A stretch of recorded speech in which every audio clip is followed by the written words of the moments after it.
Que delícia estarmos aqui juntos novamente, nessa série Espiritualidade na Prática. Gente, tem tanta coisa para a gente aprender, tanta coisa para a gente falar. Existem livros, escrituras realmente muito antigas e muito preciosas. Eu gosto muito de me basear nas escrituras hindus, né? As escrituras que vêm da Índia.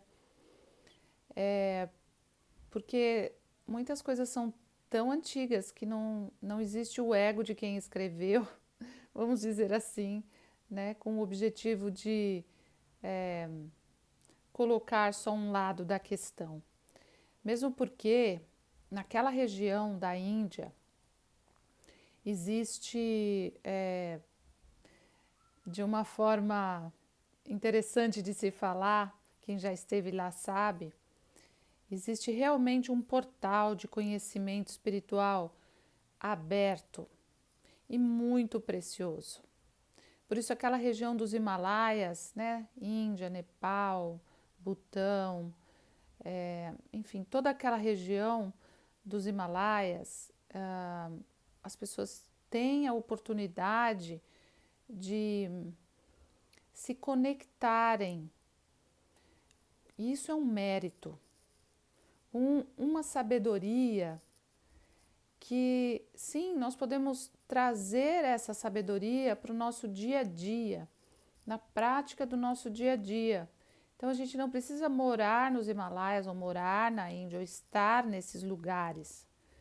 Mas quando a gente vai para lugares assim, algo desperta em nós que não dá para explicar, né? Nos desperta numa profundidade. Por isso que quem vai para a Índia achando que vai fazer turismo e vai no Taj Mahal e vai, né, achar a Índia maravilhosa, as especiarias, as essências, a seda, né, e tudo que tem lá de maravilhoso e de colorido, os incensos, enfim.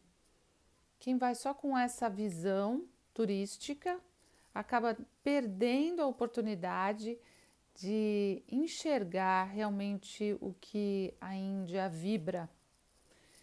Então, aqui no planeta Terra, nós temos portais, lugares que são portais, lugares que foram portais, mas que ainda têm remanescente uma energia. Então, eu gosto muito, né, sempre levei pessoas para esses lugares, e quando nós podemos mudar a nossa percepção, permitir que a nossa percepção, a nossa sabedoria seja tocada por tudo o que acontece, por tudo o que esse local vibra, tudo isso facilita a nossa conexão com o plano espiritual. Então, o que eu quero falar para vocês hoje é que, de acordo com o nosso desenvolvimento de percepção, com a nossa vontade de perceber mais, não no sentido mental, mas quando você vai a um local e você se centra, e você observa, você consegue captar informações que são extremamente importantes. Então, eu estive, por exemplo, nos Himalaias, numa cidade maravilhosa, e lá em cima, viajei 13 horas, né, para chegar lá, na altitude, nas condições precárias e difíceis, mas foi um presente essa viagem. Porque ali, quando você fecha os olhos para meditar, ali tem um campo de vibração tão puro, de tantas pessoas também que já estiveram e estão e moram ali, tanto no plano espiritual quanto no plano físico. A gente fecha os olhos e se conecta e vai direto, né? Facilita a nossa conexão com o plano espiritual. Então, se você cria, por exemplo, falando de espiritualidade na prática, eu tenho aqui a minha sala, eu estou gravando aqui na minha sala de meditação. Eu criei na minha casa uma sala toda especial com o bol tibetano, né, com o meu meditation seat, com um tapete que eu ponho meu tapetinho de yoga e faço yoga, com as imagens que eu gosto, com plantas, com incenso, com vela. Não que a gente precise de tudo isso, a gente não precisa de nada disso, para falar a verdade, de nada disso. Mas, para que aqui no Ocidente a gente consiga sair desse estado exterior, esse estado externo, porque no Oriente, quando você vai para lá, tudo nos leva, tudo não, né, gente? Porque tudo agora já está sendo mudado, inclusive por causa do eixo da Terra. A gente está passando por um processo de transformação muito grande, onde Oriente e Ocidente vão trocar e nós vamos nos conectar nesse sentido. Mas quando a gente vai para o Oriente, lá as pessoas já estão acostumadas a acordar e reverenciar o plano espiritual, cada um do seu jeito. Não estou falando sobre religião e nem falo sobre isso, mas cada um está acostumado a olhar para dentro, a ir muito para dentro. Aqui no Ocidente, nós temos mais dificuldades às vezes, porque o externo nos chama mais do que o nosso interior.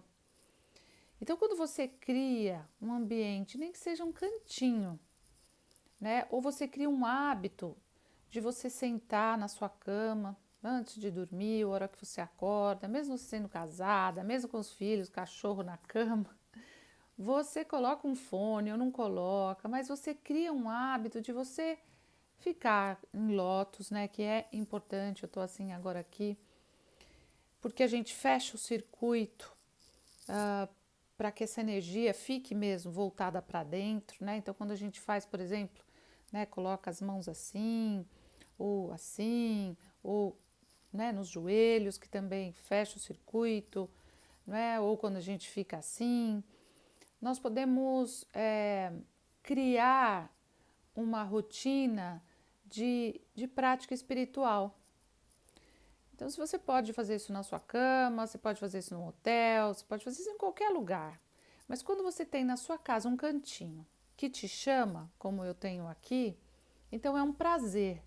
E eu fico feliz quando pela manhã eu medito, faço yoga e alguns asanas, que é extremamente importante a gente fazer esses asanas.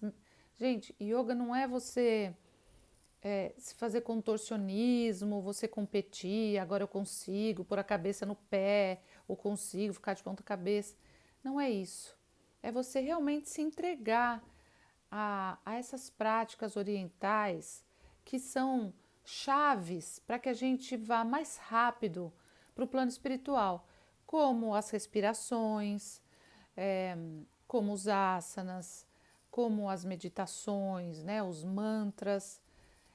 Existem técnicas de meditação, mas você não precisa usar técnicas, você pode simplesmente fechar os olhos. Mas se você fecha os olhos, você direciona os seus olhos para o terceiro olho, ou você coloca a sua língua no céu da boca, ou você respira, né, para que o seu estado mental rapidamente abaixe e você não precisa ficar horas meditando. Pode fazer isso durante 20 minutos, mas quando você tem técnicas, então você pode fazer isso de uma forma mais simples, mais gostosa.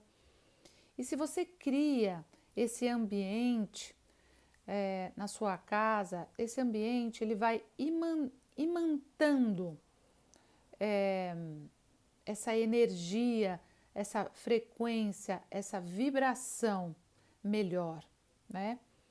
Então, se você compara, né, um lugar onde, sei lá, matam animais, né? Então, tem regiões que aqui no Brasil fazem muito isso, né? Então, tem algumas regiões no sul, né, que tem muitos frigoríficos e tem.